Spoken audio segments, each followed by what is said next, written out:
হওয়ার ভয় নেই, কিচ্ছু হওয়ার দরকার নেই। বলবে যে this is a point of information of idea and remodeling your character, remodeling your mind and all internal activities of senses. এটাই হচ্ছে তোমাদের যতই বকি না কেন, যতই পিটি না কেন, যতই কামড়ে অপমান নিয়ে যায়, বাইরের কাছে কিছুই হবে না। শুধু তোমাকে আমরা তৈরি করার জন্য আমরা রেডি আছি, আমাদের সারা লাইফ তৈরি আছে, নাহলে আমাদের দরকার ছিল আর খাও আর ঢুকলে যাও, এইসব ঠিক আছে। নিজের জীবনকে মনে রাখছি আর বলছেন আগে প্রথম বলব যে এই অনুষ্ঠানের কি প্রয়োজন, আমরা এই অনুষ্ঠানের প্রয়োজনের সঙ্গে অপ্রয়োজনীয় মনে হচ্ছে যেগুলো এটা রিলেটিভ নয়, সেগুলো বললাম এই কারণে আমার দরকার নেই। আমরা গ্রাম বাংলায় এত অসবন হয়ে উঠিনি, সব শান্ত ওগুলো সংযত আমাদের এর মধ্য দিয়ে আমাদেরকে চলতে হবে। এটা হচ্ছে আমাদের এটা এডুকেশনের শিক্ষা, এটা তো মনে রাখ। আর যেটা হলো আমি টিচার এটা কিন্তু জ্ঞান দিবি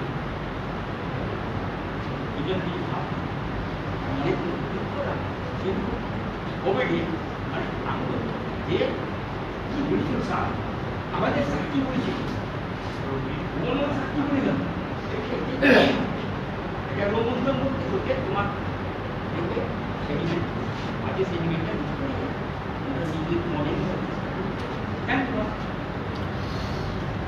যাই হোক, আমরা প্রিন্সিপাল সাহেবের কাছ থেকে অনেক কিছু অভিজ্ঞতা শুনলাম, যেটা আমাদের এগিয়ে যাওয়ার জন্য একটা ভালো পথ উনিও বলে দিয়েছেন। আমাদের সদ্য অবসরপ্রাপ্ত শিক্ষক উনিও সেই উপদেশটা দিলেন।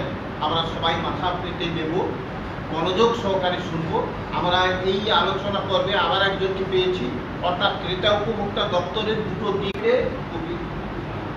কবি রাহাত সাহেবকে পেয়েছি।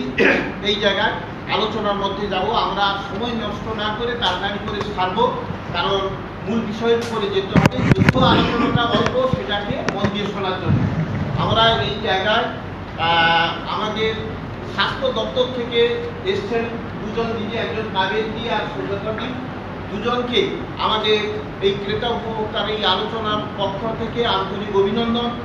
এবারে সেই জায়গায়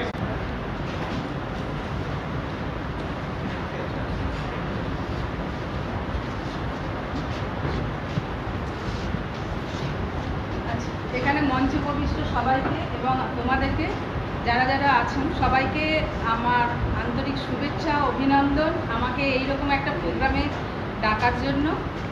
প্রথমেই বলি, সবাই স্যারেরা যেটা বললে এরকম ঘটনা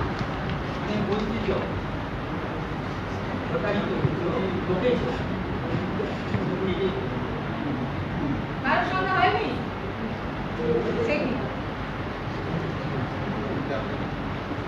এতজন স্টুডেন্ট এবং এরা যথেষ্ট কি বলবো স্যার অ্যাডাল্ট হবে, হ্যাঁ কনসার্ট, যেহেতু এই যুগে বাস করছি আমরা, তাহলে কি কারোর সঙ্গেই হয়নি? হয়েছে, ভেবে দেখো হয়নি?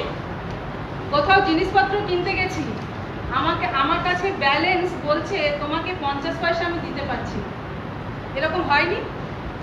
অ্যান্সার করো, অ্যান্সার করতে হবে, শুধু সবাই বললে মানে বসে থাকলে হবে না। তাও হয়নি? হয়েছে না যে আমরা 50 পয়সা আপনাকে আমি দিতে পারছি না, বাকি 1 টাকা আমার কাছে খুচরো নেই, তার জন্য আমি এ করলাম, এরকম হয়েছে না ঘটনাটা? এটাও কিন্তু এক ধরনের কনজিউমার মানে ফোরামে যদি আমি বলি, কেউ যদি বলে, এটাও কিন্তু বিচার্য, ঠিক তো? কারণ 50 পয়সা বা 1 টাকা বা 20 পয়সা 25 পয়সা সামহাউ আমি কোথাও এইটা আমি কি দিতে পারি বা নিতে পারি? পারি কি?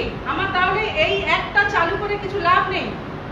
1986-এ প্রথমে এর কনসেপশনটা আসে এবং সেটা দীর্ঘ অনেক বছর, মানে 2019 সালে এটা প্রচলিত হয় বা চালু হয়। সেটাও ঠিকঠাক করে কার্যকরী না হওয়ার পরে দেখা গেল 2020-তে আবার রিভাইজ হয়ে চালু হয়। এর তো একটা কারণ থাকবে, নিশ্চয়ই কারণ আছে। কিন্তু আমরা এখন দেখতে পাচ্ছি আমরা সবাই কিন্তু সচেতন। শুধুমাত্র স্যার আজকে তোমরা পল সায়েন্সে পড়ো বলে তোমাদেরকে এখানে ডেকেছেন, তার মানে এই নয় যে যারা আমার আর্টসে পড়ে বা যারা কমার্সে পড়ে, ইভেন যারা আমার বাড়িতে থাকছে তারাও কিন্তু এটার বিষয়ে জানবে না, এমনটা কিন্তু নয়। এবার হ্যাঁ, কেন কারণ আছে পল সায়েন্সে, কিছু কিছু তোমাদের পড়তে হয়, তো কিছু কিছু ব্যাপার আছে না পল সায়েন্সে, সেই ধারা, সেইগুলো অ্যাক্ট যেগুলো কোনখান থেকে কত সাল থেকে চালু হয়েছে, কি এর পর্যায় এবং মৌলিক অধিকার, এইগুলো সব পল সায়েন্সের বিষয় সাবজেক্টে আছে।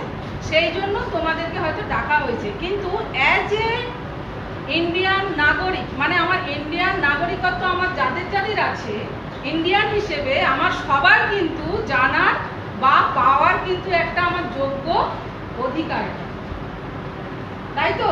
যে কোথাও আমি কিন্তু প্রতারিত হব না বা হতে আমি দেব না। এবারে তোমাদেরকে বেছে বেছে কেন বলা হচ্ছে, তোমরা ইয়াং জেনারেশন, তোমরা একজনকে বললে আর একজনকে বললে এইভাবে জিনিসটা কিন্তু স্প্রেড হয়, তাই তো? বলতে পারতাম আমরা একটা এই এজে না গিয়ে আর একটা মিডিল এজ বা একটা কোনো হয়তো দেখা যাচ্ছে আর একটু এজের পার্সনকে যদি বলতাম, তাহলে তার থেকে কিন্তু তোমাদের মাধ্যমে কিন্তু ছড়াবে বেশি, তাই তো? তুমি শুনলে, তুমি তোমার বন্ধুদের বললে, ওনারাও কোনো বন্ধুদের বললো, এইভাবে জিনিসটা আরো তাড়াতাড়ি স্প্রেড হবে। এবং এই কনজিউমার ফোরাম কিন্তু অ্যাকচুয়ালি কাজ করছে এবং বিশালভাবে কাজ করছে, এবং এটা কিন্তু আমরা নিজেদের সচেতনতার জন্যই আমরা সব জায়গায় ঠিকঠাক করে প্রয়োগ করতে পারি না। এবার যদি আমি সঠিক রাস্তা না জানি, তার প্রয়োগটা করবো কি করে, তাই তো? আমাকে একটা জায়গায় যেতে হবে, তার মানে তার রাস্তাটা আমার জানতে হবে, না হলে আমি সেখানে ডিবেট করবো কি করে বা কথাটা আমি বলবো কি করে? তাহলে সেগুলো নিশ্চয়ই তোমরা অ্যাজ এ পলিটিক্যাল মানে পলিটিক্স সায়েন্স নিয়ে পড়ছো বলে স্টুডেন্ট বলে বলছি না, আমি সবার বলবো এই সবাই এইটা যেন সবার মধ্যে ছড়িয়ে পড়ে, তবে কিন্তু এই জিনিসটা তোমরা কার্যকরী করতে পারবে। শুধুমাত্র 1 টাকা বা আমি একটু ছোট্ট উদাহরণ দিলাম 50 পয়সার জন্য কিন্তু নয়। কোথাও আমি এক জায়গায় গেলাম, দেখবেন বিশালভাবে আমি প্রতারিত হয়ে গেলাম। এখন নার্সিংহোমগুলোতে বা স্যারেরা যা বলছিলেন যে কোথাও ডায়াগনস্টিক সেন্টারে দেখা যায়, একটা হয়তো ব্লাড টেস্ট করতে দেখা যাচ্ছে 100 টাকা দরকার, সেখানে হয়তো নিয়ে নিচ্ছে সেখানে 150 থেকে 200 টাকা হচ্ছে। কিন্তু এটা তোমার সঙ্গে হচ্ছে, আমার সঙ্গে হচ্ছে না। আমি স্ট্রিমে, হেলথ স্ট্রিমে আছি, তাও আমি মানে ইভেন আমিও এটা স্বীকার করছি, এটা হচ্ছে কেন? আমাদের সচেতনতার অভাব। আমি যাকে বলতে পারছি না যে এটা আপনি কেন 100 টাকা বদলে আপনি কেন 150 টাকা নিচ্ছেন, পাচ্ছি না তো। কারণ কি? ঠিক আছে, আমি একা, আমার নয় আমার সাহস নেই, নয় আমি জিনিসটা জানি না, নয় আমি আর কারোর হেল্প চাইছি, এই 3টে অপশন হবে। নয় আমি তার সঙ্গে জানার জন্য, আমার লড়াইয়ের জন্য আমাকে জানতে হবে যে পারফেক্ট রেটটা কত, তাহলে সেটা আমার মধ্যে নেই। আর একটা হতে পারে আমার সাপোর্টিং বা আমাকে শেল্টার দেবে এমন কাউকে আমি পাচ্ছি না। আর থার্ড হচ্ছে আমি তার সঙ্গে যে লড়তে যাব উপযুক্ত ঠিকঠাক ওয়ে আউটও আমার জানা, ঠিক আছে? তাহলে এই জিনিসটা আগে কিন্তু আমাদের ভালো করে জানতে হবে। আর শুধুমাত্র আমি বলবো, এটুকুই বলবো যে আমার শুধুমাত্র এই সায়েন্স নিয়ে যারা করছে তাদের মধ্যে নয়, এটা ইচ অ্যান্ড এভরিবডিতে কিন্তু স্প্রেড করতে হবে, ঠিক আছে? কারণ তুমি শিখলে হবে না, এমন দেখা যাবে তোমার অ্যাবসেন্সে তোমার বাড়ির কেউ, তোমার কাকিমা হতে পারে, তোমার মা হতে পারে, তোমার বোন হতে পারে, ইভেন নাও যে কেউ হতে পারে, সে কোনো কিছু কিনতে গেছে, কোনো জায়গায় গিয়ে এরকম একটা সিচুয়েশনের মধ্যে পড়েছে, তা তিনিও তো, তানাকেও তো জানতে হবে ব্যাপারটা। কিছু নাই করুক, অন্তত এইটুকু জানতে হবে যে এইটার দাম এটা, আপনি এটা নিতে কিন্তু পারেন না, এটুকু তো আমি বলতে পারি যে এই জিনিসটার দাম কিন্তু এটা, আপনি কিন্তু এটা নিতে পারেন। এবং আমরা স্টুডেন্ট, আর তোমরা আছো, কিন্তু যারা স্টুডেন্ট নয় বা অন্যান্য যারা, তাদের মধ্যে কিন্তু এইটাকে বৃদ্ধি করতেই হবে যে এইরকম একটা অ্যাক্ট আছে, তার মাধ্যমে আমরা যদি এইরকম করি তাহলে আমরা কোনো জায়গায় প্রতারিত হব না এবং কাউকে হতেও দেব না। এটা কিন্তু একদিনের বিষয় নয়, হওয়ার বিষয় নয় যে আমি আজকে বললাম আর দেন কালকে গিয়ে আমি কোনো একটা কিছু জায়গায় গিয়ে ফাইট করে ফেললাম, আমি অ্যাচিভমেন্ট কিছু হয়ে গেল, এরকম হবে না, হতে হবে। একদিন হয়নি, দুদিন হয়নি, কিন্তু 3 দিনের দিন অবশ্যই হবে। তুমি যখন অপোজিটে যে দাঁড়িয়ে আছে মানুষটাকে চ্যালেঞ্জ করবে, তাহলে তুমি যদি বলো এই কথাটা, অলরেডি সে কিন্তু ভয় পাবে যে না, তাহলে এ কিছু জানি, তাই তো? সব জায়গায় সব ক্ষেত্রে আমি বলছি, শুধুমাত্র এই এর জন্য বলছি না, প্রত্যেকটা জায়গায় কিন্তু আমি যদি কাউকে চ্যালেঞ্জ করতে যাই তাহলে আমার নিজের ভাষাটা, বলার ভঙ্গিটা, বিষয়টা আমাকে আগে ভালো করে জেনে তবে আমাকে চ্যালেঞ্জ করতে হবে। তবে না সে তোমাকে দেখে ভয় পাবে, তবে না সে সত্যিটা তোমার কাছে বলবে, না হলে কিন্তু তোমাকে প্রতারিত হতে হবে। বোঝাতে পারলাম? এটা কিন্তু সমস্ত ক্ষেত্রে, শুধুমাত্র শুধু এই কেনা বেচার ক্ষেত্রে আমি বলছি না, লাইফের এভরি অ্যান্ড ইচ ওয়েতে কিন্তু এই প্রিন্সিপাল রুলস মানতে হবে। তবে তুমি এই যেমন স্যার এক্ষুনি বলছিলেন, একটা স্টুডেন্টকে আমি শুনলাম যে দাঁড় করিয়ে দেবো বা এরকম, আমাদের সময় স্যার বললেন এইরকম হতো, এরকম হতো। প্রত্যেকটা জায়গায় এটা কিন্তু সব কিছু নিজে যদি না ঠিক হই তাহলে কিন্তু আমি অন্যকে ঠিক করার কোনো রাস্তা পাবো না, করার জায়গাও নেই। ঠিক আছে? আরো সবাই আছেন, আমি এইটুকু বলেই আমার বক্তব্য শেষ করলাম। আরো সবাই আছে, আরো সবাই বলবেন, অনেক কিছু জানবেন। ঠিক আছে?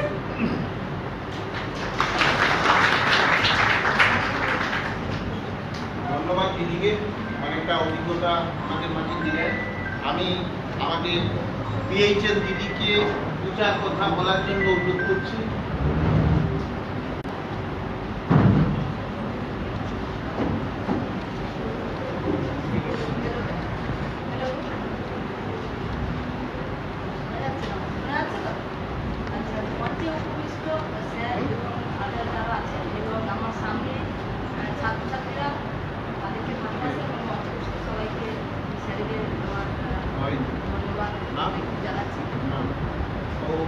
আমি খালি গলায় বলছি, এটা আমার অসুবিধা হচ্ছে। আচ্ছা, এতক্ষণ সবাই তো বললেন। আর এই যে এনজিও যে রুরাল ডেভেলপমেন্ট, এনারা যে একটা শিবিরের আয়োজন করেছে, তার জন্য ওনাদেরকে একটা ধন্যবাদ জানাচ্ছি। এইরকম দরকার আছে আমাদের মধ্যে, আমাদের অনেক বেশি সচেতনতা দরকার সব কিছু বিষয়ে। প্রথমেই বলি, আমরা সবাই ক্রেতা, মানে আমরা তো ক্রেতা হিসাবে প্রত্যেক দিনই কিছু না কিছু আমরা ভূমিকা এগোই।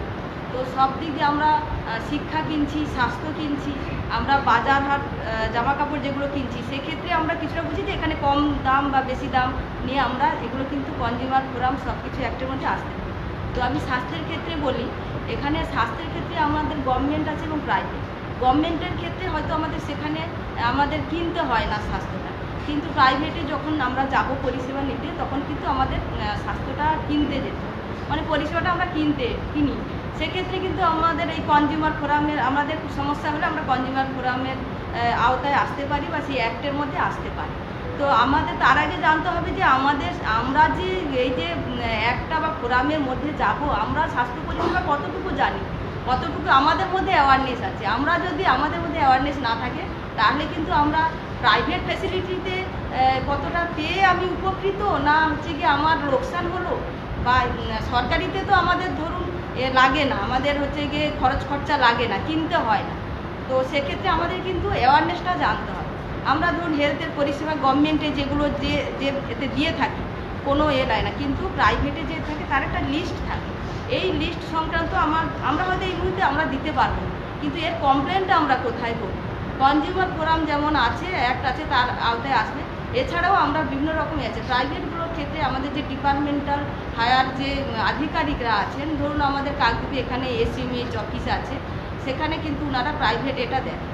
আর ব্লকের ক্ষেত্রে আমাদের সরকারি ক্ষেত্রে তো আর কনজিউমার এটা সেইভাবে এতটা মানে প্রযোজ্য হয় না, তাও সেখানে কোনো কিছু হলে আমাদের ব্লক স্বাস্থ্য আধিকারিক আছে, তার উপরে আছেন ধরুন প্রত্যেকটা যে হসপিটাল, ধরুন কাকদ্বীপ হসপিটাল, সেখানে আছে সুপারিনটেন্ডেন্ট, প্রত্যেকটাই কিন্তু আলাদা আলাদা আছে। আমরা যেমন এসেছি, আমরা কিন্তু ব্লক হসপিটাল থেকেই আমরা প্রতিনিধিত্ব করতে এসেছি। সেক্ষেত্রে এছাড়াও আছে আমাদের উপরে যে আছে ধরুন ডিস্ট্রিক্ট জেলা হসপিটাল, তার উপরে আছে স্বাস্থ্য ভবন। পরপর কিন্তু এইগুলো মানে আপনারা যে প্রবলেম হলে যে কমপ্লেন বা কোনো কিছু সেটা করতে পারেন। আর প্রাইভেটের ক্ষেত্রে তো আমি বললাম যে ওটা এসএমএইচ, এইগুলো যেতে হবে। আর কিছু দু একটা জিনিস আমি টুকটাক বলে রাখি, এগুলো কিন্তু প্রযোজ্য। যেমন আপনার শিক্ষা প্রতিষ্ঠান বা হসপিটালের কাছাকাছি যে পান বা গুটখার দোকানটা, ওটা কিন্তু একটা পুরো অ্যাক্টের মধ্যেই আছে, ওটা কিন্তু করাটা উচিত নয়। এটা আপনারাও জেনে রাখুন, তোমরা জেনে রাখো সবাই, যে এটা কিন্তু করা ঠিক নয়। এটাও কিন্তু একটা অ্যাক্টের মধ্যে আছে, এবং আমাদের স্বাস্থ্য ডিপার্টমেন্ট সেটা কিন্তু মাঝে মাঝে অভিযান করা হয়, যে এটা ওই দোকানগুলো যাতে মানে ওই কাছাকাছি না থাকে, মানে হাফ কিলোমিটারের মধ্যে থাকার কথা না স্কুল এবং হসপিটাল যে আছে। এছাড়াও ধরুন এই যে ডায়াগনস্টিক সেন্টারগুলো আছে সেখানে কিন্তু শুনবে যে ইউএসজি হয়, আলট্রাসোনোগ্রাফি, যেখানে অনেক মানে একটা দেওয়া আছে যে এখানে কন্যা ভ্রূণ মানে করা হয় না, ডায়াগনোসিস করা হয় না যে ছেলে না মেয়ে কোনটা, সেইটা কিন্তু দেখা হয় না। তারপরও যদি দেখা হয়, যদি আমরা জানতে পারি, সেটাও কিন্তু একটা মানে অ্যাক্টের মধ্যে আছে। এই বিষয়গুলো মানে একদম ডেজিগনেটেড যে এই অ্যাক্টের মধ্যে আছে। এছাড়াও ধরো তোমাদের মনে হলো যে 10 টাকা 40 টাকা যেখানে টেস্ট করতে নিচ্ছে একটা ল্যাবরেটরি, আর একটা জায়গা হয়তো অনেক বেশি নিচ্ছে, সেগুলোও কিন্তু মানে এর মধ্যে আসবে, কমপ্লেনের মধ্যে আসবে। এইগুলো কিন্তু আমরা কিন্তু সহজেই ঝট করে মানে বুঝতে পারবো না যতক্ষণ না আমাদের মধ্যে হেলথ অ্যাওয়ারনেসটা থাকবে। আমরা জানবো না যে আমাদেরকে জানতে হবে যে আমরা কতটা সচেতন, হেলথ পরিষেবা কী কী দেওয়া হয়, কী কী গভর্নমেন্টে, কী কী প্রাইভেটে দেওয়া হয়, সেটা কীভাবে দেওয়া হয় সেটা আমরা নিজেরা না জানলে করতে পারবো। তার জন্য কিন্তু বিভিন্ন রকম যে হেলথের প্রোগ্রামগুলো হয়, দেখবে সাব সেন্টার লেভেল বা আমাদের যে লেভেল কমিউনিটি লেভেলে আশা দিদিরা আছে কাজ করছে, মাঝে মাঝে কিন্তু ওনারা মিটিংয়ে ডাকে, সেইগুলো যদি অ্যাটেন্ড করো তোমরা, তাহলে কিন্তু বুঝতে পারবে যে কোনটা ভালো কোনটা খারাপ। আমি যদি কোনো জিনিস কিনতে যাওয়ার আগে বাজারে প্রথম দিন কিনতে গেলে সেটা কিন্তু আমি লাভ না ক্ষতি কোনোটা বুঝতে পারবো না, কিন্তু যদি আমি মানে অনেকবার কিনি তখন বুঝতে পারবো।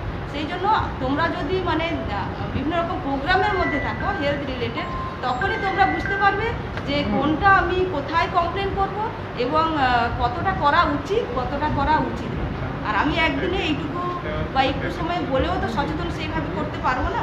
এইটুকুই আমি বলছি যে কিছু কিছু জিনিস আছে যেগুলো চোখের সামনেই আমরা দেখি, যেমন এই যে বিজ্ঞাপনগুলো দেওয়া থাকে ল্যাবরেটরির সামনে, আলট্রাসোনোগ্রাফির বিজ্ঞাপন দেওয়া থাকে, এবং এই যে যেটা বললাম যে শিক্ষা প্রতিষ্ঠান বা এগুলোয় পান গুটখা খাওয়াটা কিন্তু আমার এর মধ্যে অ্যাক্টের মধ্যে থাকেন, এই অ্যাক্টের মধ্যেই আছে। এইগুলো আমরা কিছুটা প্রতিরোধ আমরা করতে পারি নিজে, এইটুকুই। আর হচ্ছে গিয়ে আপনাদের যেটা বলার যে যদি হেলথে বিভিন্ন রকম প্রোগ্রামগুলো থাকে, সেই অ্যাওয়ারনেসের মধ্যে আমাদের দিদিরা আছেন, তারা যদি ডাক দিলে যদি অংশগ্রহণ করো, তাহলে তোমাদের মধ্যে সচেতনতা বাড়বে। বিভিন্ন রকম না হলে তো সচেতনতা বাড়বে না, একটু সময় শুনলে সেটা হবে। ধন্যবাদ।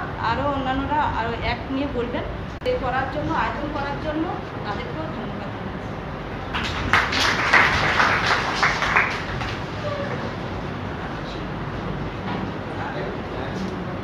ধন্যবাদ জানাই দিদিকে ওনার অভিজ্ঞতার দিক থেকে। দেখা যাচ্ছে সেই বাটখারাটা রেলু করানি অনেক অসাধু ব্যবসায়ী আছে যারা আমাদেরকে এইভাবে ঠকায়, তার প্রতিকারের জন্য আমাদের মেট্রোলজি বিভাগ আছেন, ওনারা সেই বিষয়গুলোকে আলোচনা করবেন। আমি এইবারে বিষয়গুলোর উপরে আলোচনা করার জন্য আমাদের ওই দপ্তরে সম্মানীয় সঞ্জীব কুমার সিং মহাশয়কে আলোচনা করেন।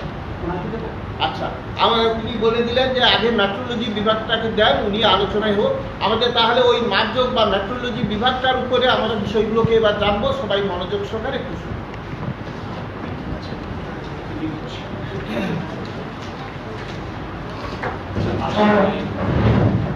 সকলকে এবং স্টুডেন্ট সবাইকে শুভেচ্ছা। উনি তো বলেই দিলেন, আর একটু মন দিয়ে শুনবে। আমি আমাদের কনজিউমার অ্যাফেয়ার্স ডিপার্টমেন্টের আমার উইং হচ্ছে লিগ্যাল মেট্রোলজি।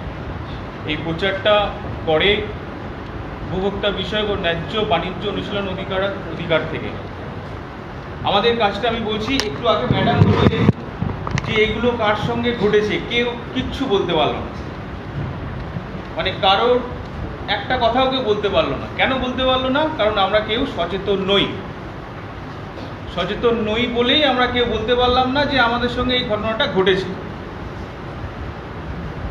আমাদের ক্রেতা সুরক্ষায় একটা কথা বলা হয়, সচেতন ক্রেতাই সুরক্ষিত ক্রেতা। আমরা সবাই ক্রেতা, আমিও ক্রেতা। মলে ওজন যন্ত্র রাখতে হবে। যদি কোনো ক্রেতার মনে হয় যে এই 200 গ্রাম প্যাকেটে যেটা 200 গ্রাম দ্রব্য আছে সেটা 200 গ্রাম নয়, তাহলে সে যদি শপিং মলের যিনি আসেন, ম্যানেজার হোক, ওনার হোক, যেই হোক, তাকে যদি বলে যে আপনি আমাকে এই প্যাকেটজাত দ্রব্যটা দেখিয়ে দিন এটা 200 গ্রাম কিনা, তাহলে সে তোমাকে দেখাতে বাধ্য। যদি কোনোভাবে সে না দেখায়, তাহলে আমাদের প্রত্যেকটা সাব ডিভিশনে আমাদের লিগ্যাল মেট্রোলজির অফিস আছে। তোমরা খোঁজ নিয়ে বাজারে যাবে, লিগ্যাল মেট্রোলজি বলবে বা ওজন দপ্তর বলবে, যে কেউ দেখিয়ে দেবে। সেখানে গিয়ে একটা কমপ্লেন করে দেবে, বলবে যে আমরা এটা দেখতে চেয়েছিলাম বা আমরা এটা কিনেছি, আমাদেরকে কোঅপারেট করছে না, আমাদেরকে দেখাচ্ছে না, বা কোনো জায়গায় কোনো কিছু কিনতে গিয়ে ঠকলে তুমি সরাসরি আমাদের অফিসে আসো, কমপ্লেন করো, আমরা অ্যাকশন নেব। এবার প্যাকেটজাত প্রথমে ওজনের জিনিসটা বলি। বাটখারা, দাড়িপাল্লা, ওয়িং ইনস্ট্রুমেন্ট, এগুলো সবই প্রত্যেক বছর রিনিউ করতে হয়। যদি রিনিউ না করা হয়, একটা বাটখারা একবার সে কিনলো, কিনতে সে ব্যবহার করতে করতে সেটা হয়ে গেল, 200 গ্রামটা হয়ে গেল 190 গ্রাম, 180 গ্রাম, এটা যাতে ঠিক থাকে সেই জন্য আমাদের দপ্তর কি করে, এটাকে আবার একটা স্ট্যান্ডার্ড মেশিনে রেখে ওর ওয়েটটাকে ঠিক করে দেয়। ঠিক করে দিয়ে ওকে একটা সার্টিফিকেট দেয় যে এই যে বাটখারা বা ওজন যন্ত্রটি এটি বৈধ। লিগ্যাল মেট্রোলজি হচ্ছে বৈধ পরিমাপ ও ওজন। আসে সার্টিফিকেটটি দেখান, সে দেখাতে বাধ্য। আমাদের সাধারণ বাজারে যেগুলো আছে ওরা এগুলো অতটা মেনটেন করেন না। তুমি চলে যাও সেনকো গোল্ডে, সেনকো গোল্ডে চলে যাবে, দেখবো ওদের যেখানে ওজন যন্ত্রগুলো আছে ওখানে একটা সার্টিফিকেট টানানো আছে লিগ্যাল মেট্রোলজি, ওরা মেনটেন করে। সুতরাং তোমাদেরকে এগুলো সচেতন হতে হবে।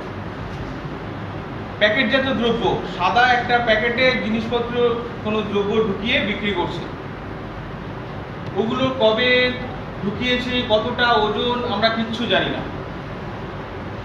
দেখবে যেগুলো ব্র্যান্ডেড কোম্পানি আছে তাদের প্যাকেটটাতে অনেক কিছু লেখা থাকে, কিন্তু একটা সাধারণ একটা সাদা প্লাস্টিকের ভেতরে কোনো দ্রব্য ঢুকিয়ে দিল, সেগুলোতে কিচ্ছু লেখা থাকে না। কারণ সেগুলো লেখা থাকে না, তারা নিয়ম মানছে না, সেগুলো আমরা কিনবো না। বাজারে যাচ্ছ, এবার ওই প্যাকেটজাত দ্রব্যে কি কি থাকতে হয় তোমাদেরকে দেখতে হবে, কেন আমরা এগুলো রাখবো। সাদা যে প্যাকেটটা আছে সেখানে যেখানে কিচ্ছু লেখা নেই, সেটাতে আমরা কিচ্ছু বুঝতে পারবো না এটা কে তৈরি করেছে বা কারা এগুলো প্যাকেটে ঢুকিয়েছে বা এর ওজন কতটা আছে, এগুলো আমরা কিচ্ছু বুঝতে পারবো না। তাই একটা প্যাকেটজাত দ্রব্যে কি কি থাকতে হয়, সে এটা তৈরি করেছে বা যারা এটা প্যাকেটে ঢুকিয়েছে তাদের নাম এবং অ্যাড্রেস থাকবে।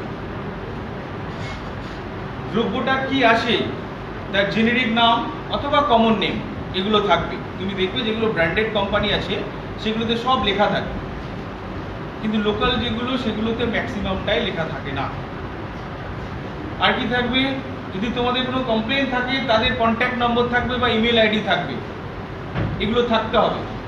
এগুলো যদি কোনো কারণে না থাকে তার মানে ওটা বৈধ নয়, আমরা ওটা কিনবো না। কোনো প্যাকেটজাত দ্রব্য কিনতে যাচ্ছ, সেখানে একটা এমআরপি আছে।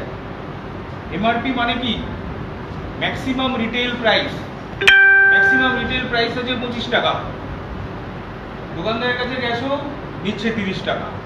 এমআরপির বেশি কেউ নিতে পারে না। যদি কেউ নেয় কমপ্লেন করো, আমাদের দপ্তরে কমপ্লেন করো। হেল্পলাইন নাম্বার আছে, সেন্ট্রাল গভর্নমেন্টেরও হেল্পলাইন নাম্বার আছে, ওখানে কমপ্লেন করতে পারো। ইনগ্রামে ওরা আমাদেরকে পাঠাবে, আমরা সেগুলো দেখবো, অ্যাকশন নেব। কাজেই যে জিনিসগুলো আমি বললাম সেগুলো তোমরা একটু মাথায় রাখবে। আমার লিগ্যাল মেট্রোলজির এগুলোই বলার ছিল, আমি খুব সংক্ষেপে বললাম। যিনি আছেন আরও বিশদে বলবেন। ধন্যবাদ সবাই।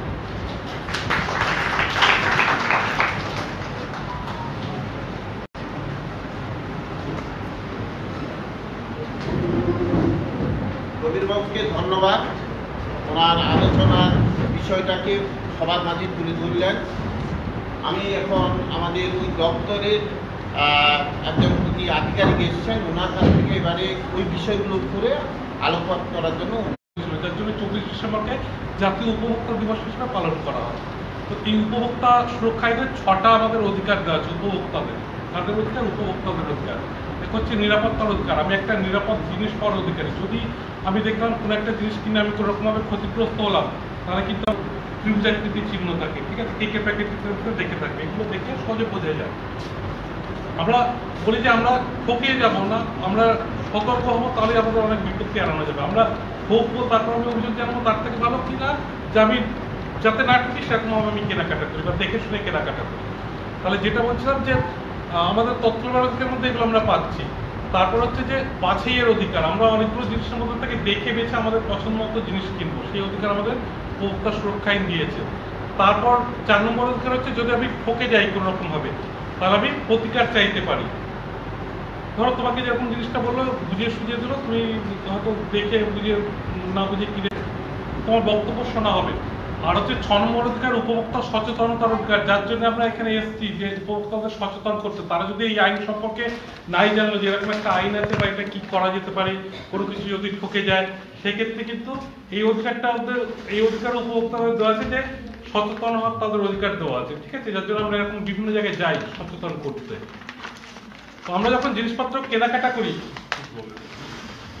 আচ্ছা দেখো এগুলো প্যাকেজ ড্রিঙ্কিং ওয়াটার, হ্যাঁ ওদিকে আছে প্যাকেজ, মানে এগুলো খোলা হয়েছে, যাই হোক যেগুলো যখন প্যাক করা অবস্থা আমরা কিনছি, এটা হচ্ছে প্যাকেজ ড্রিঙ্কিং ওয়াটার। এরকম জলের বোতল আমরা হামেশাই কিনে থাকি, ঠিক তো? এই জলের বোতলে কিছু চিহ্ন থাকে, দেখো ওইখানে যে ইয়ে আছে, যেগুলো ব্যানার গুলো আছে একদম বাঁদিকে যে চিহ্নটা, ওটা হচ্ছে আইএসআই চিহ্ন, ঠিক আছে? আইএসআই চিহ্ন দেখো এইখানে সামনে যে আছে, আমি তাকে দেখে একটু দেখো, এই যেখানে আঙুলটা ধরেছে ওখানে আইএসআই চিহ্ন আছে। একদম প্যাকেজ ড্রিঙ্কিং ওয়াটারে এটা পুরো ফিনল্যান্ড স্ট্যান্ডার্ড দেয়, ঠিক আছে? যদি কোনো এরকম জলের বোতলে, এগুলো বাধ্যতামূলক আইএসআই চিহ্ন, কোনখানে কোনখানে বাধ্যতামূলক আমি বলছি, অনেক বাধ্যতামূলক আছে, কিছু আমরা বলছি। তো এই আইএসআই চিহ্ন ছাড়া যদি কোনো ইয়ে জলের বোতল দেখো তাহলে কিনবে না। এবং তার নিচে একটা দেখবে নম্বর থাকে, পুরো ফিনল্যান্ড স্ট্যান্ডার্ডের একটা অ্যাপ আছে বিআইএস কেয়ার অ্যাপ বলে, ঠিক আছে? ওই বিআইএস কেয়ার অ্যাপ যদি কেউ প্লে স্টোর থেকে ডাউনলোড করো, তাতে গিয়ে ওই নম্বরটা দিলে কিন্তু কারা এই জলের বোতল তৈরি করছে, কি নামে তারা বাজারে ছাড়ছে, অনেক নাম থাকে, ঠিক আছে? তো এছাড়াও তোমার তাদের ঠিকানা কোথায়, তাদের লাইসেন্স অপারেটিভ কিনা, কোন কোন মাপের জলের বোতল তারা বিক্রি করছে, এরকম বিভিন্ন রকম তথ্য দেওয়া পাবে, ঠিক আছে? তো এইটা গেল, এটা দেখে কিনবো আমরা, ঠিক আছে? যখন জিনিসপত্র দেখে কিনবো তখন এইটা দেখে অবশ্যই কিনবে, যে মানে জিনিসপত্র বলতে জলের বোতল যখন কিনছো এটা অবশ্যই দেখে কিনবে। আর কিসে আইএসআই বাধ্যতামূলক না, আইএসআই বাধ্যতামূলক হচ্ছে বেবি ফুড, যা বাচ্চাদের যে শিশু খাদ্যগুলো আমরা কিনি, পুরো দুধগুলো, তার গায়ে দেখবে একদম মোড়কের ইয়েতে প্যাকেটের গায়ে আইএসআই চিহ্ন অবশ্যই থাকবে। আমরা যে ঘর তৈরির সময় সিমেন্ট কিনছি, সিমেন্টের বস্তার গায়ে আইএসআই চিহ্ন অবশ্যই থাকবে, ঠিক আছে? এই যে বিভিন্ন রকম বৈদ্যুতিক সরঞ্জাম, এতে আইএসআই চিহ্ন থাকবে। আমরা যে গ্যাসের সিলিন্ডার ব্যবহার করছি তাতে আইএসআই চিহ্ন থাকবে। আমরা যে মাথায় হেলমেট পরি 2 চাকার যানবাহনে চড়ার সময়, অবশ্যই তাতে আইএসআই চিহ্নযুক্ত হেলমেট কেনা ভালো। কেন না কেনা উচিত? আইএসআই চিহ্ন তখনই দেয় যে যে জিনিসগুলো উৎপাদিত দ্রব্য তার মধ্যে থেকে কয়েকটাকে গিয়ে পরীক্ষা করে দেখা হয়, যে কোনো ইয়ে জিনিসগুলো নেওয়া হয়, যেরকম মানে তুমি ধরো কোম্পানির লোকেরাই দিল তা নয়, যারা পরীক্ষা করবেন তারা নিজেদের ইচ্ছা মতো সেখান থেকে নির্বাচন করলেন, নিয়ে সেখান থেকে পরীক্ষা করে তারপর তারা কিন্তু এটা ছাড়পত্র দেয়, ঠিক আছে, ব্যবহারে। অতএব সবসময় দেবে, এখানে হয়তো পুলিশ কিছু বলে না, কিন্তু কলকাতায় তুমি যাও বা শহরাঞ্চলে যাও, বাইক চালাতে গেলে যদি তোমার মাথায় আইএসআই হেলমেট না থাকে তুমি কেস খাবে, ঠিক আছে? জরিমানা, আর্থিক জরিমানার কবলে পড়বে, ঠিক আছে? এগুলো একটু খেয়াল করে চলবে। তো এগুলো তাহলে জলের বোতল ইত্যাদির ক্ষেত্রে বললাম আইএসআই অবশ্যই দেখে কিনবে, ঠিক আছে? এরপর আসে হলমার্ক। দেখো ওই যে পাশে যে চিহ্নটা আছে একটা ত্রিভুজের মতো, সেটা হচ্ছে একটা হলমার্কের চিহ্ন, বিআইএস হলমার্ক, ঠিক আছে? যাদের কাছে মোবাইল আছে দেখবে, মোবাইলে ইয়ে করতে গিয়ে দেখবে BIS hallmark logo, hallmark logo দিলে ওরকম একটা চিহ্ন আছে। আমরা সোনার গয়না হলমার্ক পাই, তাই তো? হলমার্কে কি কি থাকে? হলমার্কের 3টে জিনিস থাকে। এক হচ্ছে এই হলমার্ক লোগোটা থাকবে, যার কাছ থেকে সোনার জিনিস কিনছো তাকে বলবে যে দেখিয়ে দিন আমাকে হলমার্ক লোগো কোথায় আছে, বা মানে হলমার্কে কি কি আছে। তাহলে এগুলো সবসময় হয়তো খালি চোখে দেখা নাও যেতে পারে, কারণ সোনার গয়নার ক্ষেত্রে খুব ছোট হয়, তার মধ্যে যদি খোদাই করা আরো সূক্ষ্ম হয়, সেই জন্য ম্যাগনিফাইং গ্লাস বা আতশ কাঁচি নিয়ে দেখে নেবে, ঠিক আছে? এক হচ্ছে হলমার্ক লোগোটা থাকবে। 2 হচ্ছে কত ক্যারেট, তার জন্য একটা সংখ্যা দেওয়া থাকে, যেমন 22 ক্যারেটের জন্য 916 দেওয়া থাকে, ঠিক আছে? দেখবে হামেশাই দোকানের বোর্ডে দেখবে, যেগুলো সোনার দোকান, এখানে 22কে 916 সোনার গয়না পাওয়া যায়, লেখা থাকে তো। এখন 22 ক্যারেটের জন্য 916, তুমি কত ক্যারেটের সোনার গয়না কিনছো তার জন্য কত সংখ্যা থাকবে সেটা গুগলে গিয়ে একটু দেখে নেবে, ভুলবে না। এবং বাড়ির লোকজন যখন যাবে তাদেরকেও বলে দেবে। এখন হয়তো বলছি সাময়িকভাবে মনে থাকলেও তুমি হয়তো 2 মাস পর তোমার মনে নেই, তুমি দরকার এখানে যে লিফলেটটা দেওয়া আছে, ঠিক আছে? লিফলেটের যে হচ্ছে হলমার্ক ইয়েটা দেওয়া হয় তোমার অনলাইন ব্যবস্থায়, একটা প্রত্যেক ইয়েতেই গয়নাতে 6 অঙ্কের অ্যালফা নিউমেরিক কোড হবে, অ্যালফাবেটের অ্যালফা আর নিউমেরিক বা নিউমেরাল যে আমরা বলি যে সংখ্যাগুলো থাকে 1 2 3 4, তাহলে ABCD হচ্ছে অ্যালফাবেট থেকে আসছে, আর কিছু তোমার নিউমেরিক আছে, সেই ইয়েগুলো দেওয়া থাকে মোট 6 অঙ্কের হবে। ঠিক আছে, তুমি যদি BIS কেয়ার অ্যাপে যে কথাটা বলছিলাম সেই BIS কেয়ার অ্যাপে 6 অঙ্কের অ্যালফা নিউমেরিক কোডটা দাও, তাহলে কারা এই সোনার গড়া তৈরি করছে তার বিস্তারিত বিবরণ পেয়ে যাবে। ঠিক আছে, কেউ যদি এক ভদ্রমহিলা কয়েকদিন আগে ফোন করেছিলেন, বারুইপুরের আশপাশেই থাকেন, আমাদের অফিসটা বারুইপুরে, তো বলছেন যে আমি সোনা কিনতে গিয়েছিলাম, আমায় কিন্তু বলেছে এটা হলমার্ক করা নেই, কিন্তু কত ক্যারেট লেখা আছে, মানে ক্যারেটটা লেখা আছে কিন্তু অ্যালফানিউমেরিক কোডটা নেই, তো হলমার্কের পয়সাও নিয়েছে। আমরা বললাম আপনি অভিযোগ করুন। তো এরকম অভিযোগ করা যায়। যখন কেউ বলছে হলমার্কটা সোনার গয়না, তখন তো এগুলো দেখে বুঝে নেওয়ার কর্তব্য, কেননা হলমার্ক সোনার গয়না আমি আজকে কিনছি, আজকে হয়তো আমি যে দামে কিনছি, সোনার দাম পরবর্তীকালে বাড়ে, কারণ তো অনেকে বিনিয়োগও করে রাখে যে আমি পরবর্তীকালে এটা বিক্রি করে দেবো। ঠিক আছে, বা আমি অনেকে সোনার কয়েন কেনে, ঠিক আছে, সেগুলো বিক্রি করে দেবো। কিন্তু যদি মানুষ শুরুতেই ঠকে গেল, তাহলে তো যখন বিক্রি করতে গেলে তখন তো সে দাম পাবে না সেই দাম। হলমার্ক যদি সোনার গয়না হয়, তাহলে তখনকার যা ওই সোনার দাম হবে, হলমার্ক কয়েনের যে দাম হবে সেই দাম কিন্তু পাবে। ঠিক আছে, এবং আমরা হলমার্ক বলি এই কারণে কিনতে যে যাতে না ঠকে। এবার তোমাদের মনে প্রশ্ন জাগতেই পারে যে হলমার্ক সোনার গয়না ওরা তো মেরে দিয়েছে স্ট্যাম্প, এত হলমার্কে এত সোনা আছে, এত ক্যারেটে আছে, সেটা কি সঠিক না? তার জন্য BIS.gov.in, BIS group of Indian standard যেহেতু এটা নিয়ন্ত্রণ করে, BIS.gov.in এই ওয়েবসাইটে গেলে বিভিন্ন পরীক্ষা কেন্দ্র আছে, সেখানে কিছু ফি দিয়ে সোনার গয়নাগুলো আমরা যেগুলো কিনেছি সেগুলো পরীক্ষাও করানো যায়। ঠিক আছে, যে সেখানে আমি পরীক্ষা করিয়ে নিতে পারি যে আমার সোনার গয়নাটা যত ক্যারেট হচ্ছে তত ক্যারেট, কিন্তু আমাকে হতেই পারে আমাকে 22 ক্যারেট বলে 20 ক্যারেট সোনার গয়না করিয়ে দিতে, ক্যারেট যত বেশি হবে তাতে সোনার পরিমাণ তত বেশি। ঠিক আছে, তো এবার তাহলে আমি তো ঠকে যাব, সেই জন্য এটা পরীক্ষা করে দেওয়ার ব্যবস্থা আছে। ঠিক আছে, তো এরপর আমি আসছি যে ওই তারপর যে চিহ্নটা আছে ওটা হচ্ছে আপমার্ক। ঠিক আছে, বিভিন্ন রকম যে খাদ্যপণ্যের প্যাকেট দিয়েতে ওইতে এগুলো ব্যবহার করা হয়।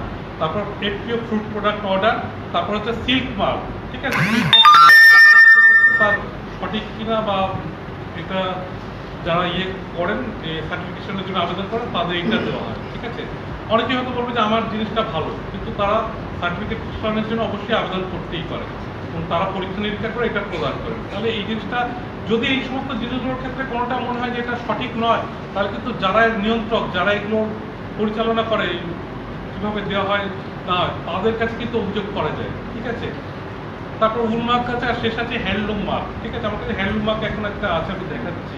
আমি একটা পশ্চিমবঙ্গ সরকারের একটা সমস্ত তন্তুজের ফকের শাড়ি থেকে এরকম পেয়েছিলাম। দেখো ওই যে একদম ডান দিকে যেটা আছে একদম এইরকম হ্যান্ডলুম মার্ক। ঠিক আছে, তো এইরকম তাঁতের শাড়িতে আমি পেয়েছিলাম, তাই আমি সংগ্রহে রেখেছি। ঠিক আছে, যে একদম তন্তুজের কোম্পানির নাম বলছি, পশ্চিমবঙ্গ সরকারের যেহেতু একটা সংস্থা, তাই জন্য অধিকৃত সংস্থা, সেই জন্য নামটা বললাম। তো এইরকম কিন্তু এগুলো দেখে কিনলে তাহলে কিন্তু আমার ঠকার ভয় থাকে না। ঠিক আছে, তো এইগুলো আমরা অবশ্যই দেখে কিনবো। আর এছাড়াও আমি আসি আরও কিছু পরিষেবা সংক্রান্ত ব্যাপারে, যেমন ধরো আমাদের অনেকেরই পরিষেবা সংক্রান্ত ব্যাপার, বিভিন্ন ব্যাংকে অ্যাকাউন্ট থাকে বা পোস্ট অফিসে অ্যাকাউন্ট থাকে, সেক্ষেত্রে কিন্তু যদি কারো কোনো পরিষেবা পেতে সমস্যা হয়, সেক্ষেত্রে আমাদের আগে আমরা বলছিলাম যে তাকে অভিযোগ জানাবো না, ব্যাংক বা পোস্ট অফিস যেখানে আমার যাদের কাছে আমি পরিষেবা নিতে যাচ্ছি তাদেরকে আগে লিখিতভাবে অভিযোগ জানাবো। ঠিক আছে, অভিযোগ জানিয়ে সবসময় রিসিভ রাখবো। রিসিভ করার জন্য কী করতে হয়, একই রকম চিঠি ধরো তুমি দুটো বানাবে। ঠিক আছে, দুটো চিঠি নিয়ে একটা তাদেরকে জমা দেবে আর একটা তুমি রিসিভ করে নেবে, তাতে স্ট্যাম্প মেরে তারিখে সই করে দেবে। অনেক ক্ষেত্রে তুমি যদি কারোর কাছে অভিযোগ করতে যাও যে রিসিভ হয় না, সেক্ষেত্রে রিসিভ করাবে কীভাবে না, দুটো চিঠির মধ্যে একটাকে ডাক বিভাগের মাধ্যমে, ইন্ডিয়া পোস্টের মাধ্যমে রেজিস্ট্রি বা স্পিড পোস্টে পাঠাও। রেজিস্ট্রি করলে বা স্পিড পোস্ট করলে দেখবে একটা ছোট্ট চিরকুট দেয়, ওদের লোগো সম্বলিত। ঠিক আছে, চিরকুট না মানে কাগজ দেয় আর কি, চিরকুট বলাটা ঠিক হবে না, বা ওই ছোটো কাগজটা যে দেয় তাতে দেখবে যে তোমার যে রেজিস্ট্রেশন বা তোমার যেটা স্পিড পোস্টে দিয়ে পাঠাচ্ছ তার একটা নম্বর থাকে, শেষে IN থাকে, দেখবে ওই নম্বরটা দিয়ে তুমি indiapost.gov.in এ গিয়ে ইয়ে করতে পারো, ট্যাগ কনসাইনমেন্ট করে ওটাকে দেখতে পারো যে ওটা ঠিকঠাক পেয়েছে কিনা, যাদেরকে পাঠিয়েছিলাম তারা পেয়েছে কিনা। ওই যে ডেলিভারি স্ট্যাটাস, এটা কিন্তু একটা প্রমাণ যে তারা চিঠিটা পেয়ে গেছে। তুমি অভিযোগ জানালে, তারপর তুমি 7 দিনকে তারা চিঠি পেলো, তারপর তুমি 7 দিন সময় দাও বা 10 দিন সময় দাও, তারপর যদি কোনো কিছু ব্যবস্থা না নেয় আমাদের দপ্তরে অভিযোগ করতে পারো। ঠিক আছে, আর কিভাবে ইয়ে করা যেতে পারে, চিঠিতে অনেকে এডি কার্ড দেয়, এডি কার্ডেরটা তোমার কাছে ফেরত আসবে, তাদের দিয়ে তারিখ দিয়ে সই করে স্ট্যাম্প মারিয়ে ফেরত দেবে, ফেরত পাঠাবে ডাক বিভাগ। এটাও একটা প্রমাণ, তারা চিঠি পেয়েছে। তুমি কোনোটাই পারলে না, ধরো এডি কার্ডও দেওয়া হয়নি, তুমি তোমার কাছে ইন্টারনেটের ব্যবস্থা নেই, তুমি যদি যে পোস্ট অফিস বা ডাকঘর থেকে তুমি চিঠি পাঠাচ্ছ রেজিস্ট্রি করে, তাদেরকে যদি বলো লিখিতভাবে জানাও যে আমি অমুক ইয়েতে নম্বরে চিঠিটা পাঠিয়েছিলাম রেজিস্ট্রি করে বা স্পিড পোস্টে, এটা তারা পেয়েছে কিনা আমায় জানানো, পরীক্ষার থেকেও যদি লিখিতভাবে জানানো হয় যে এটা পেয়েছে, তাহলে ওটা একটা প্রমাণ যে তারা চিঠি পেয়ে গেছে। তারপর যদি কোনো ব্যবস্থা না হয় তাহলে 7 দিন বা 10 দিন থেকে আমাদের কাছে অভিযোগ জানানো যায়, ঠিক আছে? গেল রিসিভ করানোর পদ্ধতি। তো ব্যাংকের ক্ষেত্রে আমি অনেকে এরকম আমাদের এই অভিজ্ঞতা হয়েছে যে অনেকে ধরো এটিএম থেকে টাকা তুললো, এটিএম এর টাকা দেখা গেল কেটে গেছে পাসবই থেকে, মানে অ্যাকাউন্ট থেকে টাকা কেটে গেছে, কিন্তু আমি টাকাটা পেলাম না, টাকার দরকার, আবার দ্বিতীয়বার কার্ড সোয়াইপ করলাম, তখন হয়তো টাকা পেলাম। প্রথম টাকা অনেক সময় দেখা যায় যে ওরা রিভার্স সোয়াইপ করে টাকা ফেরত দিয়ে দেয়, কিন্তু যদি টাকা না আসে তাহলে হচ্ছে ব্যাংককে লিখিতভাবে অভিযোগ জানাতে হবে। যে ব্যাংকে আমি যাচ্ছি এটিএম জানাচ্ছে, ঠিক আছে, সেখানে আমি লিখিতভাবে অভিযোগ জানাবো যদি আমার ব্যাংকের অ্যাকাউন্ট আর ওই ইয়েটা আলাদা হয়। অনেক সময় আমরা হয় ধরো আমি কোনো একটা ব্যাংকের এ ব্যাংক আছে, আমি একটা বি ব্যাংকের এটিএমে গেলাম, আমি সেখান থেকে টাকা তুললাম, কিন্তু আমার এই ব্যাংকের ইয়ে থেকে টাকাটা কাটলো। এবার যদি এরকম হয় তাহলে দুক্ষেত্রেই দু জায়গাতেই অভিযোগ জানানো উচিত। আর যদি তোমার হয় যে একই ব্যাংকের এটিএম একই তুমি মানে অ্যাকাউন্ট করেছে যে ব্যাংক সেটা একই হলে, তাহলে কিন্তু সেখানে ওই ব্যাংকে লিখিতভাবে অভিযোগ জানিয়ে একটা আমার অপেক্ষা করা যায়। যদি রিজার্ভ ব্যাংকের একটা ব্যাংকিং অম্বুডসম্যান বলে ব্যবস্থা আছে, ঠিক আছে, সেখানে আমাদের দপ্তরে তো অভিযোগ করা যায়।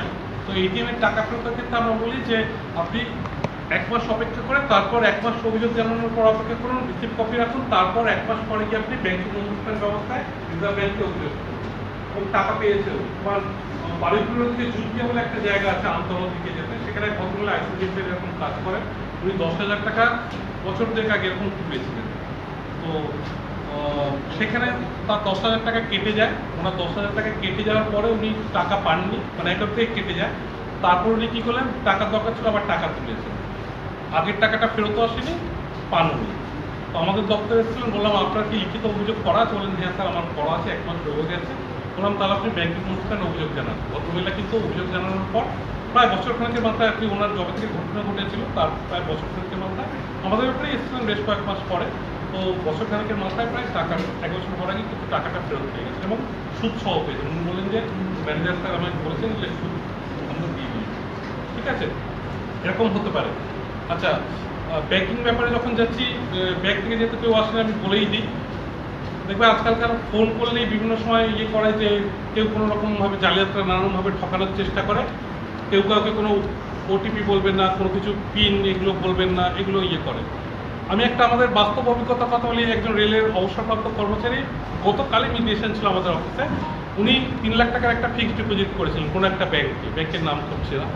তো সূর্যপুর বলে একটা জায়গায় থাকেন, মানে সূর্যপুর ওই তোমাদের একটা স্টেশন পরে, বারপুর থেকে কয়েকটা স্টেশন আসার পরে। তো উনি অভিযোগ করলেন যে ওনার ফিক্সড ডিপোজিট থেকে একদিন দুপুরবেলায় কেউ ফোন করেছে যে আমি ব্যাংক থেকে বলছি, আপনার এগুলো আপডেট করতে হবে। উনি বলেন ঠিক আছে। তখন উনি কালকেও বলছেন, ব্যাংকের যিনি প্রতিনিধি এসছেন বলছেন 42 মিনিট ধরে ওনার ফোনটা যারা ফোন করেছে তারা বিভিন্ন কাজকর্ম করে গেছে, ঠিক আছে। তো সেখানে তারা তার বিভিন্ন রকম পাসওয়ার্ডগুলো ইয়ে করেছে, ঠিক আছে, হাতিয়েছে। তো বলছেন যে আমারও তখন স্নান করাতে হচ্ছে, আমার যা যা দরকার আছে আমি ইয়ে করেছি, এটা আপনি করুন, ঠিক আছে। এবং 42 মিনিট ধরে তারা কিন্তু এই ইয়েটা করে 3 লাখ টাকা হাওয়া করে দিয়েছে। এবং ব্যাংকের যদি কারোর এরকম হয়, একটু শুনবে পেছন থেকে, ব্যাংকের যদি কারোর এরকম হয় সেক্ষেত্রে হচ্ছে নিয়ম হচ্ছে 3টে কাজের দিনের মধ্যে সঙ্গে সঙ্গে কিন্তু অভিযোগ জানাবে।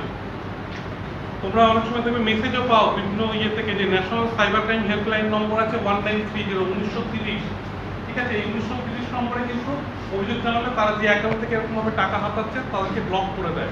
এরা কি করে একজনের থেকে একজন, তার থেকে আরেকজন, এইভাবে পরপর একজনের থেকে আরেকজনের অ্যাকাউন্টে টাকা পাঠিয়ে দেয়। ফলে যত সময় যায় তত ধরা কিন্তু মুশকিল হয়ে পড়ে। অতএব যদি কারণ শোনো এরকম হয়েছে তাহলে তাকে অবশ্যই 1930 নম্বরে ফোন করতে বলবে, যোগাযোগ করতে বলবে।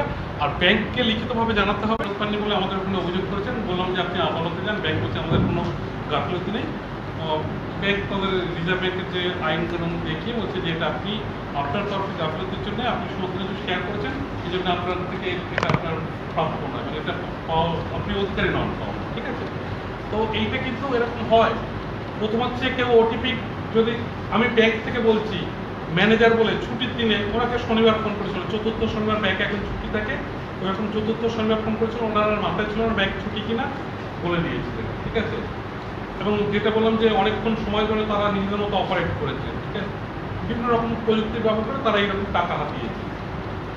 আচ্ছা, তারপর তোমার কোনো ওটিপি বলুন, বা এখন নিত্য নতুন নিয়ে হচ্ছে যে আপনার ফোনের কেওয়াইসি আপডেট করুন, হ্যাঁ, লিঙ্ক পাঠিয়েছি ক্লিক করুন, কখনো কোনোভাবে ওইভাবে কেওয়াইসি আপডেট করবে না। তারপর তোমার আধারের তথ্য আপডেট করুন, বা আপনার বাড়ির ইলেকট্রিক লাইনের ইয়েটা বন্ধ হয়ে যাবে যদি না ইয়ে করে, নানানভাবে ঠকাচ্ছে, ঠিক আছে? তারপর দেখবে কাগজগুলো ডিজিটাল অ্যারেস্ট, ফলে থাকুন, ফল থেকে বিচ্ছিন্ন হবেন না, হ্যাঁ, সবসময় অনলাইন থাকুন, এরকম বলে নানারকমভাবে টাকা হাতাচ্ছে একদম। এগুলো যদি কারোর সঙ্গে ঘটে থাকে সঙ্গে সঙ্গে কিন্তু প্রথমত কাউকে বলবেই না, তিনি যেই বলুন না কেন, যদি বলো আমি ব্যাংক থেকে বলছি, আমি অমুক জায়গা থেকে বলছি, বলবে আমি ওখানে গিয়ে যোগাযোগ করবো, ঠিক আছে? যদি ধরো তুমি ফোন কেটে দিলে আবার ফোন করে একদম পরিষ্কার বলবো আমি পুলিশে অভিযোগ জানাবো, দেখবে তারপর করবে না তারা, ঠিক আছে? এরকম অভিজ্ঞতার সম্মুখীন অনেকেই হয়েছে। আমাদের বাড়িতেও এরকম একবার একটা কল এসেছিল, যখন কেটে দিলাম আমার নাম জিজ্ঞেস করছিল, আমার মায়ের ফোনটা আমি ধরেছি, বলছে আপনার নাম কি বলুন তো? আমরা কেন, আপনি তো ফোন করেছেন?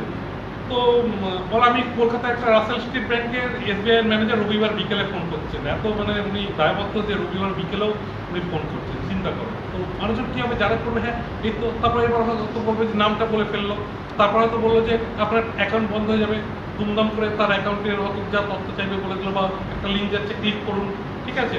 এইগুলো কখনো মাথা ঠান্ডা রেখে কাউকে কখনো বলবে না, কখনো বলবে না। আর তাহলে আমি যখন কেটে দিয়েছিলাম ফোনটা, আবার ফোন করলো, তারপর বললো যে আপনি ফোন কেটে দিলেন কেন? আমি বললাম আপনি তো আমার নাম জিজ্ঞেস করছেন। বলেন আপনার নাম কি বাহাদুরজি? বলেন না, আমার নাম বাহাদুরজি না। আচ্ছা কি বলুন তো? আমি বলবো কেন, আপনি তো ফোন করেছেন।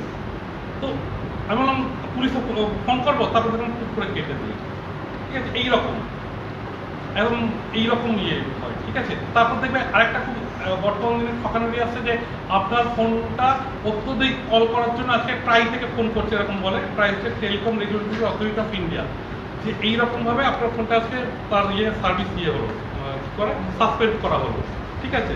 তো এইরকম বলে কিন্তু এবার হয়তো কোনো লিঙ্ক গেলে ক্লিক করতে বলো বা কিছু, একদম এই সমস্ত ফোনে কখনো ইয়ে করবে, ঠিক আছে? ফোন আসলেই সঙ্গে সঙ্গে কেটে দেবে।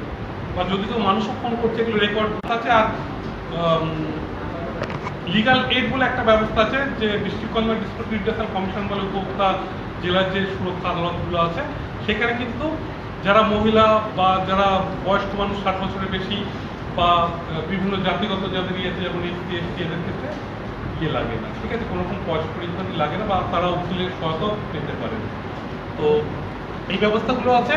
আর আমাদের যে উপভোক্তা সহায়তা কেন্দ্র কনজিউমার অ্যাসিস্ট্যান্টগুলো আছে, সেখানে উকিলের সহায়তা প্রদান করা হয়, ঠিক আছে? সেক্ষেত্রে আবেদন করতে হয় যে আমি এই সহায়তাটা নিতে চাই। এবার বলে অভিযোগ করার জন্য কি করা যেতে পারে, যদি কারো কোনো অসুবিধা হয়, নিচে একটা ওয়েবসাইট আছে www.wbconsumer.gov.in, হ্যাঁ, ওখানে অনলাইনে অভিযোগ করা যায়, ওয়েব পোর্টাল বলে, সেখানেও আমরা থেকে অভিযোগ নিয়ে আমরা দেখে আপোষ মীমাংসায় মেটানোর চেষ্টা করি। এগুলো হচ্ছে বিভিন্ন রকম পদ্ধতি। এছাড়া আমাদের আর কিছু আমাদের বদভ্যাসের কথা বলি, দেখবে আমাদের অনেকেরই বাড়িতে মিটারের বিল বাকি থাকে, যদিও সরাসরি মিটারের বিল যদি বাকি থাকে বা মিটারের মানে কোনো সমস্যা হলো, সেই ব্যাপারটা আদালতে ইয়ে হয় না, অভিযোগ করা যায় না, কিন্তু আমাদের দপ্তরে যেহেতু আমাদের আদালতের বাইরে এটা একটা মিডিয়েশন বা আপোষ মীমাংসায় মিটিয়ে থাকি, আমরা নিয়ে থাকি, ঠিক আছে? সেক্ষেত্রে যিনি গ্রাহক তিনি অভিযোগ করবেন, অভিযোগগুলো আমরা উভয় পক্ষকে ডেকে আপোষ মীমাংসা মেটাই, এটা কিন্তু আদালতে গ্রহণযোগ্য হয় না, আমরা বলেই দিই যে আমরা মিডিয়েশনের জন্য বড়জোর ডাকতে পারি। তারা তাদের যে রিজিওনাল গ্রিভেন্স রিড্রেসাল অফিসার আছে, প্রত্যেকটা বিদ্যুৎ দপ্তরের প্রত্যেকটা ক্ষেত্রের জন্য, প্রত্যেকটা এলাকার জন্য আছেন, সেই রিজিওনাল গ্রিভেন্স রিড্রেসাল অফিসারের কাছে কিন্তু অভিযোগ করা যায়, ঠিক আছে?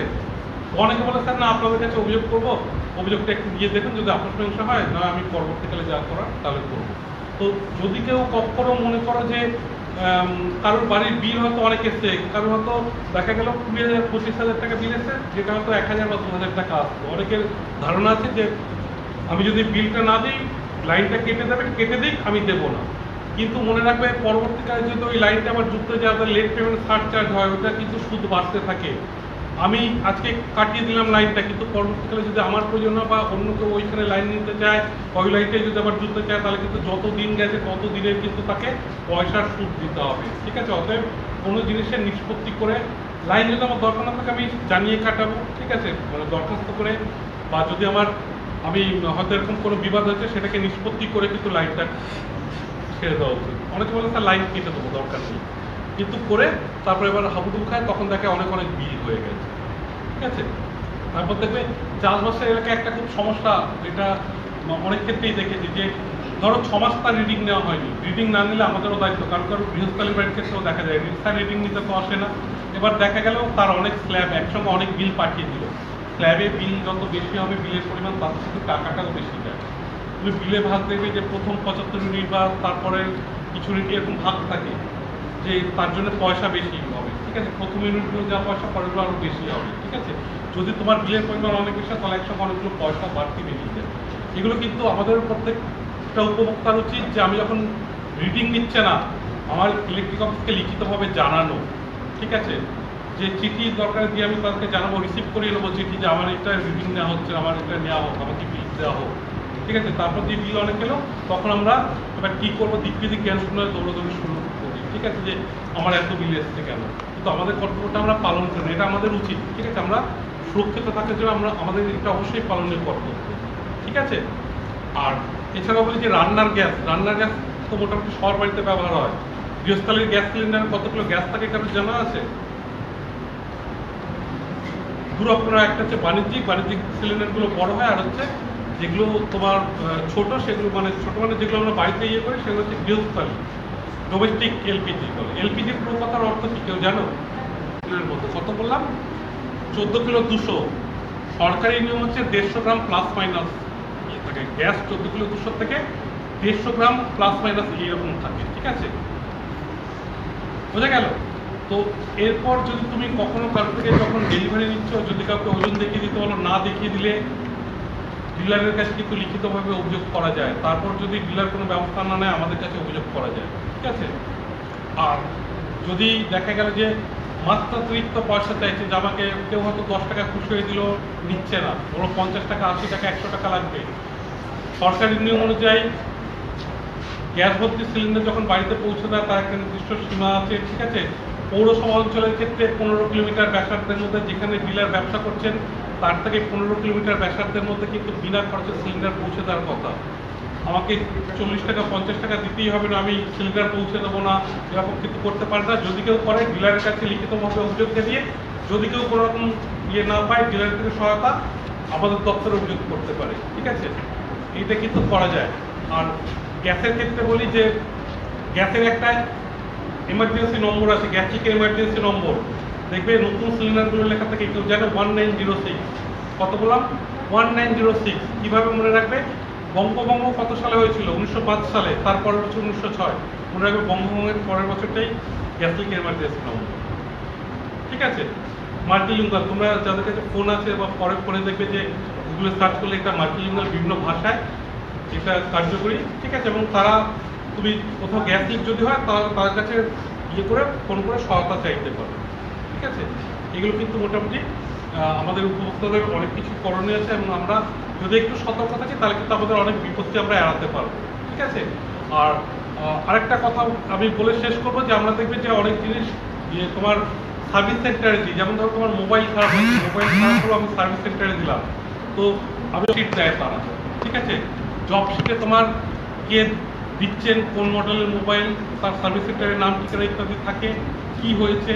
ঠিক আছে, বা তাদের কি শর্ত ইত্যাদি দেওয়া থাকে, এবং শেষে তারা সই করে দেয়, জব শিট একটা স্ট্যাম্প মেরে সই করে তারিখ দিয়ে দেয়। জব শিটটার মজার কথা হচ্ছে আমি যখন সারিয়ে জিনিসটা ফেরত দেবো তখন কিন্তু জব শিটটা নিয়ে নেয় আমার থেকে, নিয়ে আমাকে ফোনটা দেয়। ঠিক আছে, তো বা তুমি অন্যান্য যে জিনিসগুলো ইলেকট্রনিক্স বিভিন্ন দিচ্ছ সেগুলোর ক্ষেত্রেও হতে পারে। অনেকে এরকম বলে, স্যার আমি এই জিনিসটার জন্য দিয়েছিলাম, কিন্তু আমার পরবর্তীকালে দেখা গেল যে জব শিটও নিয়ে নিয়েছে, কিন্তু আমার জিনিসটা ভালো হয়নি, আবার জিনিসটা একই রকম বা তার থেকে আরও বেশি কিছু খারাপ হয়ে গেছে। তো আমরা বলি জব শিট অন্তত যদি প্রথমবার থেকে জেরক্স করে বা ফটোকপি করে রাখতে পারে, তাহলে সেটা কিন্তু প্রমাণ দিয়ে একবার সারাতে দিয়েছে। যদি দ্বিতীয়বার হয় তাহলে প্রথমবার যদি নাও করে রাখা, অবশ্যই দ্বিতীয়বার থেকে করে রাখা অবশ্যই কর্তব্য। কেননা তাহলে কিন্তু আমি যদি একই জিনিসের জন্য বারবার দিতে থাকি এবং ওরা আমাকে বিভিন্ন সময় হয়তো আজকে বললো 7 দিন পরে নিন, পরে ক্ষেত্রে বললো হয়তো 15 দিন করে নিন, 15 দিন বাদে নিন, তারপর হয়তো দেখা গেল অনেকদিন হচ্ছে এখনো কাজ হয়নি বলে সময় পেরিয়ে দিচ্ছে, ওয়ারেন্টি পিরিয়ড পেরিয়ে দিচ্ছে, ঠিক আছে, পার করে দিচ্ছে, সেক্ষেত্রে কিন্তু অভিযোগ করা যায়। কিন্তু আমার জবশিটটা দরকার, সেইটা বললাম যে তাই জন্য ইলেকট্রনিক্স জিনিসগুলোর ক্ষেত্রে কিন্তু জবশিটটা অবশ্যই ফটোকপি বা জেরক্স করে রাখা উচিত, কেন একবার ওরা জিনিসটা ফেরত দেওয়ার সময় জিনিসটা নিয়ে নেয় অবশ্যই, ঠিক আছে।